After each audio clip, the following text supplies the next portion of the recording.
Spring is officially here. Not only is Nebraska practice ramping up, but Cornhusker Recruiting has went wild over the last couple of weeks with Matt Rhule locking down multiple 4-star and 5-star prospects to visit campus over the next month. So in today's video, I'm going to break down these prospects in detail. We'll talk about who they are, what do they bring to the table, and will they become Cornhuskers, along with discussing this 2025 cycle and Matt Rhule trying to do something that hasn't been done in Nebraska in a very long time, signing a top 10 class. So real quick, if you like the content, please hit like button on this video. It's completely free and it helps me out, along with subscribing to the channel if you don't want to miss out on the best Nebraska football and Nebraska recruiting content on YouTube.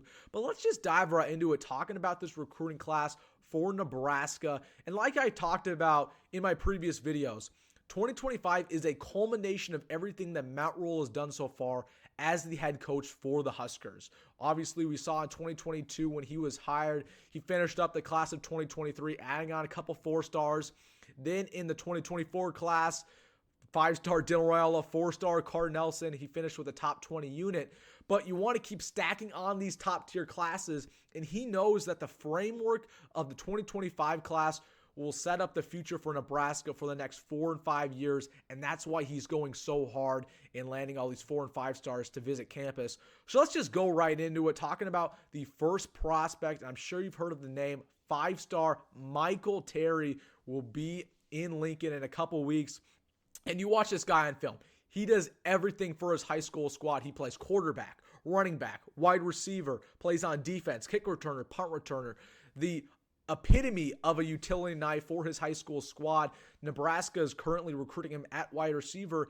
And again, you look at his measurables. He's 6'3", good weight. He runs a legit 4.4 speed.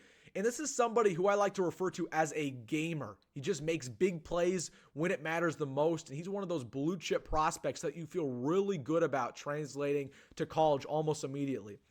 You look at his offer list. Oregon's trying to go for him. Texas A&M, Notre Dame, USC, Oklahoma. Everybody in this country wants this guy. But it's actually currently projected that Nebraska has the best odds to land him. And really, there's been a couple interviews that I've listened from Michael Terry, him discussing Nebraska. And the Cornhuskers are always one of the first teams out of his mouth. He's talking about Matt Rhule, the culture, how great Lincoln is as a city. Really, he's intrigued about Nebraska. And I think the Cornhuskers have a great opportunity to land him. So watch out for Michael Terry going forward. Again, there's been a lot of smoke around him.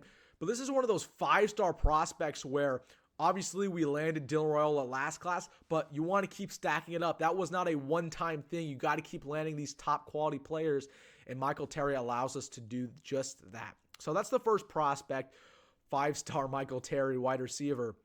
But let's get into the trenches.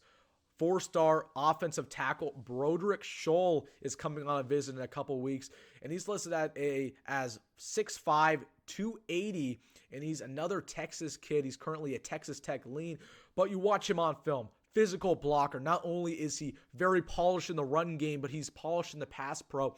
And this is exactly what Nebraska needs. Again, it's fine and dandy to talk about these quarterbacks, wide receivers, running backs coming on campus, but you're never going to win football games if you don't have good trenches, whether that's O-line or D-line. Matt Rhule understands that. And that's why he's been getting going hard to get these 4-stars on campus at those positions. So Broderick Shull, one of many 4-stars that Nebraska is interested in at that O-line spot. So keep an eye on him. Again, he's a current Texas Tech lean, has a bunch of offers. But Nebraska offered him in January, and he instantly was interested and scheduled a visit. So definitely some mutual interest there. And hopefully Nebraska really plays a part to land him. So let's go back to the wide receivers. And let's talk about Emmanuel Choice, our next up prospect, 4-star. And again, you just watch him on film. There's some common themes that Matt Rhule likes in his receiver prospects. You're tall. Emmanuel Choice is listed at 6'4". And not only are you tall, but you're quick. Emmanuel Choice, one of those speedier players, runs a legit 4.5 speed, and he's listed at 180. So, again, I talked about this extensively. Matt Rhule loves size, and he loves speed because that translates to the NFL. Obviously, Matt Rhule coached in the NFL, so he knows what wins. And Emmanuel Choice does just that. Again, speedy kid, really good route running from Texas. And Nebraska's not trying to hide what they've been doing recruiting-wise. They're trying to build up Texas, build up California, build up Florida. And these are where a lot of these kids are coming from that they're trying to get to visit on campus. Matt Rhule, obviously, with as many Texas connections as it gets, and he's flexing them right here from Emmanuel choice. Now, Matt Rhule has been getting a lot of 4-star wide receivers on campus as of recently. We're up to the point where there are double-digit wide receivers in Lincoln who have been 4 or 5 stars. Now, Nebraska's only going to land probably 3 or 4 of these. They're not going to take any more than that. But this is just a good sign for Nebraska. They basically get the pick of the litter. They have a bunch of high-quality wide receivers that are interested in them, and they could basically choose 3 or 4 of those and say, hey, if you're going to commit, we're going to take you immediately. So it feels really good to start recruiting at a high level with that position, especially with Raiola at quarterback for the next 3 or 4 years. Let's take it to the other side of the field. Let's go to the secondary, and this is a position that Nebraska needs some work done, especially by losing a couple of guys. And this is 4-star DB Adonyss Currie coming out of California. And I talked about the fact that Matt Rhule likes his wide receivers to be tall. He likes his defensive backs to be tall as well. Currie's listed at 6'3", 170. And not only that, but he is one of the better track kids in the USA. He was at 2022 Nike Track Nationals. He's a state record holder already in California. And Matt Rhule, this is something that he preaches about all the time. He loves kids who play multiple sports, whether that's track, whether that's baseball, whether that's basketball. He loves kids that do it in a multitude of ways that shows their commitment, that shows their grit. That's something that you get here with this DB prospect, Adonyss Currie. So he's speedy, he's big, he can play all over the defense. That's what this guy brings to the table. But he's also a California kid. And this is a common theme by Matt Rhule. They've been really trying to get into California. I joked and I said, the Cornhuskers are building Calibraska back, but that might not be a joke. That's reality. They're really trying to get back into the Golden State, and that shows you in our next prospect we'll get to, TJ Lateef. So about every Nebraska fan who follows recruiting is aware of this name at this point. He is visiting campus for the spring game. And right now, he's currently projected to be the Cornhuskers 2025 commit at that quarterback spot. He's a 4-star out of Orange County, California. And you watch him on film, he is eerily similar to another Nebraska, California kid, Adrian Martinez. He's dual threat. He does it in a multitude of ways. He's honestly better with his arm, but yeah, he can escape the pocket and make some moves with his legs. Really good arm strength, really good vision. And there's a reason why Matt Rhule loves him as a prospect. And it should be noted that TJ Lateef, the recruiting battle is not done with him. A lot of times, these quarterback battles, they go on into the summer. A lot of people start throwing around money. They start throwing on NIL deals. So I'm not going to currently project that he will be a Cornhusker because a lot of things change, especially with the fact that Raiola is our guaranteed quarterback for the next 3 years. It's hard to really recruit quarterbacks.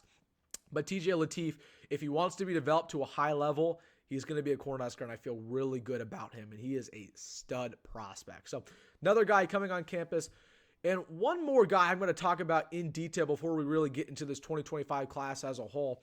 This is Christian Jones. You saw him on the thumbnail. This is the #1 prospect in the state of Nebraska for the class of 2025.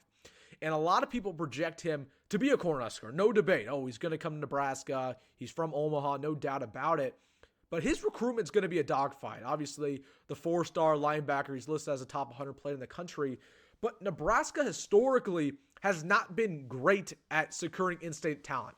Not only in-state talent, but Omaha talent. Time and time again, these talented kids from Bellevue West, West Side, Millard North, Millard South have went out of state to other programs. Now, obviously, Matt Rhule is trying to change this, and he did a very good job in the class of 2024, but those kind of trends don't die instantly. And Christian Jones is one of those prospects where I do not think he's currently favored to come to Nebraska. If you've been following his recruitment at all, over the next week, so I'm posting this video on the 29th, over the start of April, he will be visiting with Tennessee, USC, and Texas A&M.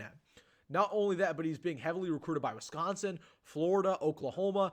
So this is a guy who I don't currently project to be a Cornhusker. But when you watch him on film, super, super gifted. About as athletically gifted as a linebacker could be. He's very raw, and it doesn't always translate to the football field, but he's worth the hype. Now, where does Nebraska stand with this guy?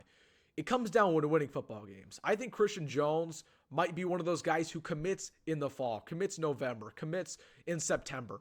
It's going to come down to winning football games.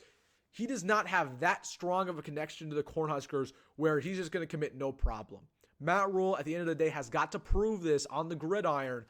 In the land Christian Jones talent, you're going to start to have to put up games, start winning 6, 7 games a year. So it's definitely a guy to watch in the process because I think a lot of people are just projecting him to be a Cornhusker, no ifs, ands, or buts.